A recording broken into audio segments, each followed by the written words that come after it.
नमस्ते। आज हम बात करने वाले हैं ब्रेन फॉग के बारे में। ये एक ऐसी फीलिंग है जो हम में से बहुतों को होती है, लेकिन अक्सर हम इसे समझ नहीं पाते। तो चलिए इसके पीछे के विज्ञान को समझते हैं और देखते हैं कि इससे कैसे निपटा जा सकता है। कभी ऐसा लगा है जैसे दिमाग पर कोई धुंध छा गई हो, जब सोचना, समझना या किसी चीज पर ध्यान लगाना सब कुछ बहुत मुश्किल लगने लगता है? अगर हाँ, तो ये एहसास बहुत आम है और इसी को हम ब्रेन फॉग कहते हैं। तो ये ब्रेन फॉग आखिर है क्या? देखिए, सबसे पहली और ज़रूरी बात यह है कि ये अपने आप में कोई मेडिकल कंडीशन या बीमारी नहीं है। ब्रेन फॉग असल में कुछ लक्षणों का एक ग्रुप है। ये लक्षण इस बात का इशारा है कि दिमाग अपनी बेस्ट परफॉर्मेंस नहीं दे पा रहा है। ऐसा लगता है जैसे सोचने समझने की शक्ति थोड़ी कम हो गई हो। पर अच्छी खबर ये है कि ये ज़्यादातर टेम्पररी होता है और इसे ठीक किया जा सकता है। तो इसके मुख्य लक्षण क्या हैं? मोटे तौर पर 3 चीजें होती हैं। पहली, मेंटल क्लैरिटी की कमी, मतलब चीजें साफ साफ समझ नहीं आती। दूसरी, किसी भी काम पर फोकस नहीं कर पाना। और तीसरी, कोई भी फैसला लेने में बहुत दिक्कत होना। अच्छा, तो ये होता क्यों है? इसके पीछे कई कारण हो सकते हैं, जैसे ठीक से नींद न लेना, बहुत ज्यादा स्ट्रेस, खान-पान में गड़बड़ी या फिर शरीर में होने वाले हार्मोनल बदलाव। और सबसे अच्छी बात पता है क्या है? इन सभी कारणों को हम पहचान सकते हैं और ठीक भी कर सकते हैं। चलिए अब थोड़ा साइंस की दुनिया में चलते हैं। जब हमें ब्रेन फॉग महसूस होता है तो हमारे दिमाग के अंदर असल में हो क्या रहा होता है? हमारे दिमाग का एक हिस्सा है जिसे प्री फ्रंटल कॉर्टेक्स कहते हैं। इसे आप अपने दिमाग का सीईओ समझ लीजिए। प्लानिंग करना, लॉजिक लगाना, फैसले लेना, ये सारे बड़े काम इसी के जिम्मे हैं। अब होता क्या है? जब हम बहुत ज्यादा तनाव में होते हैं तो शरीर में कॉर्टिसोल नाम का एक स्ट्रेस हार्मोन बढ़ जाता है। ये हार्मोन असल में हमारे पूर्वजों के लड़ो या भागो वाले सर्वाइवल मैकेनिज्म का हिस्सा है। लेकिन आज की दुनिया में लगातार काम के प्रेशर की वजह से ये हार्मोन हाई रहता है और हमारे दिमाग के सीईओ यानी प्री फ्रंटल कॉर्टेक्स को सुस्त कर देता है। और बस इसी वजह से हमारी सोचने और फैसला लेने की ताकत कम हो जाती है। तो अब आते हैं सबसे ज़रूरी सवाल पर कि इसे ठीक कैसे करें। यहाँ एक 5 स्टेप प्लान है जो फोकस वापस पाने में वाकई मदद कर सकता है। ये हैं वो 5 कदम। नींद को सबसे ज़्यादा अहमियत देना, खान पान को सुधारना, फिजिकली एक्टिव रहना, स्ट्रेस को मैनेज करना और हाँ, खूब पानी पीना यानी हाइड्रेटेड रहना। चलिए अब एक एक करके इन सबको समझते हैं।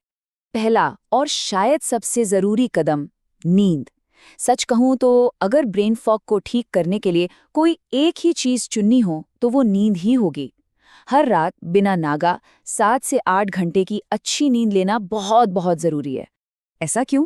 क्योंकि जब हम सो रहे होते हैं तब हमारा दिमाग दिन भर में जमा हुए जहरीले पदार्थों की सफाई करता है। एक तरह से नींद हमारे दिमाग के लिए एक डिटॉक्स साइकिल है। और दूसरी तरफ नींद की कमी खुद एक बहुत बड़ा स्ट्रेस है, जिससे कॉर्टिसोल लेवल और भी बढ़ सकता है। कदम नंबर 2, अपने खान पान पर ध्यान देना। ओमेगा 3 फैटी एसिड्स, विटामिन्स और एंटीऑक्सीडेंट से भरपूर खाना ब्रेन फॉग से लड़ने में बहुत मदद करता है। इसके लिए आप फैटी फिश, बेरीज, नट्स, हरी पत्तेदार सब्जियां और हाँ, कॉफ़ी को अपनी डाइट में शामिल कर सकते हैं। तीसरा कदम है हिलना डुलना, यानी फिजिकल एक्टिविटी। जब हम एक्सरसाइज करते हैं तो हमारे दिमाग में BDNF नाम का एक केमिकल बढ़ता है। इसे आप दिमाग के लिए एक सुपर फर्टिलाइजर जैसा समझ सकते हैं, जो हमारी याददाश्त और फोकस को बेहतर बनाता है। शुरुआत के लिए एक सिंपल सा गोल सेट कर सकते हैं। रोज 20 से 30 मिनट की तेज वॉक और हफ्ते में कुछ दिन रेजिस्टेंस ट्रेनिंग। यकीन मानिए, ये ब्रेन फॉग को दूर भगाने का एक शानदार तरीका है। चौथा कदम है स्ट्रेस मैनेजमेंट। जैसा कि हमने देखा, तनाव से कॉर्टिसोल बढ़ता है, जो ब्रेन फॉग का एक बहुत बड़ा कारण है। इससे निपटने का एक बहुत ही असरदार तरीका है जर्नलिंग, यानी रोज अपने विचारों और भावनाओं को लिखना। और हाँ, ये याद रखना बहुत ज़रूरी है कि कभी-कभी तनाव इतना बढ़ जाता है कि उसे अकेले संभालना मुश्किल हो जाता है। ऐसे में किसी काउंसलर या मेंटल हेल्थ स्पेशलिस्ट से मदद लेने में बिल्कुल भी हिचकिचाना नहीं चाहिए। और अब आखिरी यानी 5वां कदम, जिसे हम अक्सर भूल जाते हैं, हाइड्रेशन। इस बात का ध्यान रखना बहुत ज़रूरी है कि दिन में कितना पानी पिया जा रहा है। दिमाग के ठीक से काम करने के लिए हर किसी को दिन में कम से कम 2 से 2.5 लीटर पानी तो जरूर पीना चाहिए। और एक बात याद रखिएगा, हाइड्रेशन का मतलब सोडा या कोल्ड ड्रिंक पीना नहीं है।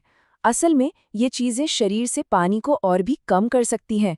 इसलिए सबसे अच्छा है कि पानी और कुछ इलेक्ट्रोलाइट ड्रिंक से ही खुद को हाइड्रेटेड रखें।